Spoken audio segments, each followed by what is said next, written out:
নমস্কার। আগের ভিডিওতে তোমাদের বলেছিলাম যে বর্তমান শ্যামনগরের ব্রহ্মময়ী কালী মন্দিরের সাথে সাধক রামপ্রসাদের একটা সম্পর্ক আছে। তো সেটাই আজকে তোমাদের সাথে আলোচনা করব। গোপীমোহন ঠাকুর যখন মা ব্রহ্মময়ীকে খুঁজে পেয়েছিলেন, তিনি কিন্তু একটা ধ্বংসাবশেষ, মন্দিরের ধ্বংসাবশেষের মধ্যে মায়ের মূর্তি খুঁজে পেয়েছিলেন। তার মানে কি, প্রাচীনকালে ওখানে আগে থেকেই কোনো মন্দির ছিল। তো সেই ঘটনাই আজকের আমি তোমাদের সাথে আলোচনা করব।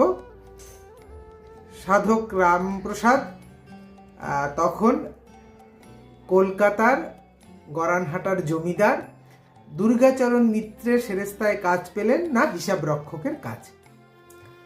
সাধকের বাড়ি তো ছিল হালিশহর।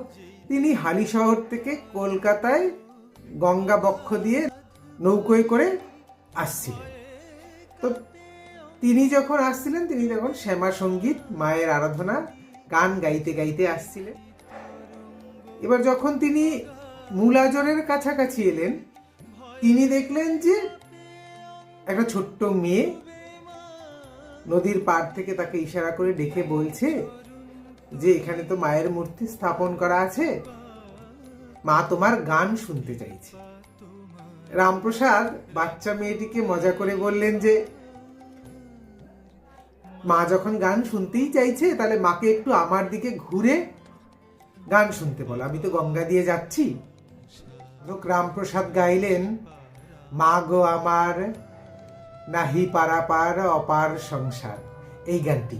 গান শুনে এতদিন ব্রহ্মময়ী মা ছিল দক্ষিণমুখী, তিনি গঙ্গার দিকে পশ্চিমমুখী হয়ে ঘুরে গেলেন। দেখুন, ভক্তের ডাকে মা সাড়া না দিয়ে পারেনি। পাথরের মূর্তি রামপ্রসাদের গান শোনার জন্য দক্ষিণমুখী থেকে পশ্চিমমুখী হয়ে গেল।